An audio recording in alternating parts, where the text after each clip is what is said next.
आज जो है हम ग्रामर पढ़ाने जा रहे हैं। ग्रामर में इम्पोर्टेंट होता है टेंस, उसके बाद होता है एक्टिव टू पैसिव, आर्टिकल भी होता है, उस हम लोग नाउन प्रनाउन एडजेक्टिव ये सब भी होता है जरूरी है। लेकिन सबसे पहले हम अपने व्यू से पहले टेंस शुरुआत करते हैं, बच्चा सबको इसी से गाइडलाइन करते हैं। उसके बाद एक्टिव टू पैस तब नरेशन में जाते हैं, उसके बाद सब्जेक्ट वर्ब एग्रीमेंट, तो बच्चा सबको अच्छा से ग्रामर समझ में आता है। तो आज टेंस स्टार्ट कर रहे हैं। यहाँ बोर्ड पर देखिए आप लोग को किस तरह से मतलब बता रहे हैं। ये देखिए टेंस का हिंदी अर्थ होता है काल, यानी टेंस कितने प्रकार के होते हैं, तो 3 प्रकार के होते हैं।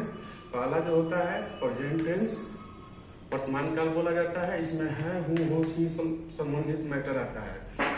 दूसरा होता है पास्ट टेंस, यानी भूतकाल होता है, इसमें था थे से संबंधित मैटर होता है।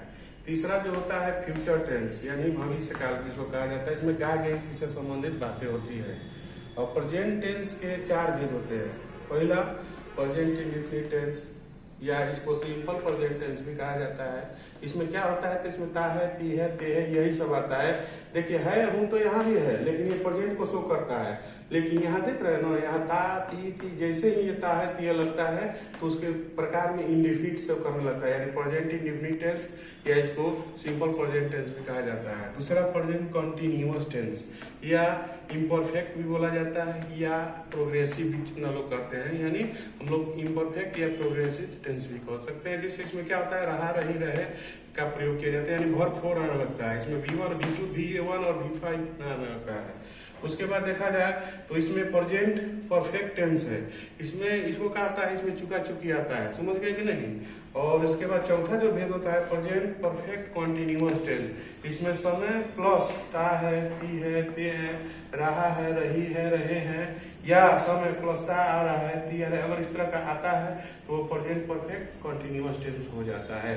तो ये तो हम लोग देख लिए कि प्रेजेंट टेंस के 4 भेद होते हैं। इसी तरह से जैसे ही हम प्रेजेंट को में इसमें सब मिटाएंगे और इसके जगह पास्ट लिख देंगे, तो उसी तरह से क्या हो जाएगा, पास्ट का भी हो जाएगा। यानी आप लिखने का मतलब क्या कहना चाहते हैं कि हम यहाँ जैसे ही लिख देंगे कि पास्ट टेंस लिख देंगे, तो यहाँ भी आप समझ सकते हैं, ये सब जगह लगा देंगे क्या, हम सीधे पास्ट लगा देंगे तो पास्ट इंडेफिनिट टेंस, फिर पास्ट लगा देंगे यहाँ भी तो पास्ट कंटिन्यूअस टेंस, फिर पास्ट यहाँ इसके नीचे में भी लगा देंगे, समझ गए कि नहीं, PAST, तो पास्ट परफेक्ट होने लगेगा। फिर यहाँ भी लगा देंगे तो ये पास्ट परफेक्ट टेंस होने लगेगा। और ये जैसे ही यहाँ ता है तो देख रहे हैं, इसके बाद क्या हो जाएगा, जैसे ही पास्ट लगाएंगे तो यहाँ पर कौन सी हो जाएगा, था थी में कन्वर्ट होने लगता है। कौन सी होता है, था थी में जाने लगता है मैटर, आप समझ सकते हैं। और उसके बाद ये भी पास्ट में, ये पास्ट के भेद होने लगता है। उसी प्रकार हम जो है फिर पास्ट को हम जिसे मिटाएंगे, यहाँ फ्यूचर लिख देंगे, तो फ्यूचर के भी फ्यूचर टेंस के भी फ्यूचर टेंस भी 4 प्रकार के होने लगते हैं। क्या होता है, तो देखा जाए तो future indefinite, future continuous, future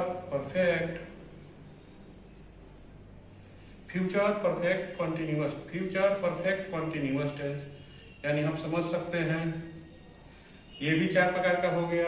अब बातें समझ लीजिए, यानी प्रेजेंट के भी 4, पास्ट के भी 4 और फ्यूचर के भी 4 होने लगते हैं। अब जैसा वाक्य आएगा उसके मुताबिक हम बताएंगे कि ताती है कि क्या है, कैसे है। तो प्रेजेंट टेंस हम लोग पहले पढ़ेंगे। प्रेजेंट टेंस का पहला भेद होता है, टेंस के पहला भेद होता है प्रेजेंट टेंस, और प्रेजेंट टेंस का हम लोग पहला भेद पढ़ेंगे present indefinite tense. Present indefinite tense का पहचान के मतलब ताती लगा रहता है, इसी आधार पर हम लोग पकड़ते हैं। यहाँ सामने है, जिस क्रिया के अंत के में ता है, ती है इत्यादि आता है, उसे प्रेजेंट इंडेफिनिट टेंस कहते हैं। जैसे देखा जाए, राम आम खाता है, यहाँ देख रहे हैं ना कि खाता है, तो खाना क्या होता है, वर्ब होता है, यानी यहाँ खाना कौन सी होता है, देखिए नहीं, खाना। अगर न को कुछ देर के लिए आप तो में समझ लीजिए, देखिए वर्ब हो गया कि नहीं हो गया। इस आधार पर हम इसको पकड़ सकते हैं कि ये कौन सी है, तो ये वर्ब है। बात समझ गए। और उसके बाद आया जाए नीचे, जब देखा जाए तो ये तो समझ लिए। अब आएगा इसमें हम लोग आएंगे अंदर, तो इसमें सब्जेक्ट पर हम लोग को विशेष ध्यान देना होता है कि सब्जेक्ट सिंगुलर है कि प्लूरल है। तो सब्जेक्ट के मुताबिक देखा जाए तो सिंगुलर सब्जेक्ट होता है, और दूसरा क्या होता है, दूसरा जो होता है वो प्लूरल सब्जेक्ट होता है। यानी सिंगुलर सब्जेक्ट में थर्ड पर्सन को ही हम सिंगुलर सब्जेक्ट के माध्यम से डिनोट करके ही पढ़ाते हैं ताकि बच्चा को दिक्कत ना हो। जैसे ही हुआ, सी हुआ, इट या निर्जीव वस्तु के लिए सूचित किया जाता है। और नेम मैंने दो भी होता है, सीता भी आ सकती है और राम यानी ही सी जिसमें रहता है लड़का लड़की। उसी तरह से नेम में लड़की का भी नाम आ सकता है, लड़का का भी। तो ये सिंगुलर में ही हम लोग समझते हैं, समझ गए। अब उसके बाद आया जाए सेकंड जो है आपका प्लूरल सब्जेक्ट है। प्लूरल सब्जेक्ट को हम फर्स्ट पर्सन में आई भी होता है और सेकंड पर्सन में क्या होता है, यू होता है। इसको दोनों को मिला के हम प्लूरल सब्जेक्ट के रूप में इंडिकेट करते हैं ताकि बच्चा को ग्रामर मतलब बनाने में, ट्रांसलेशन बनाने में दिक्कत न हो। अब देखा जाए कि फर्स्ट है प्लूरल सब्जेक्ट किसको कहा जाता है, तो आई माने मैं होता है, वी माने हम या हम लोग होता है, यू माने तुम या तुम लोग होता है, एवं दे माने वे या वे लोग होता है। इसको प्लूरल सब्जेक्ट कहते हैं।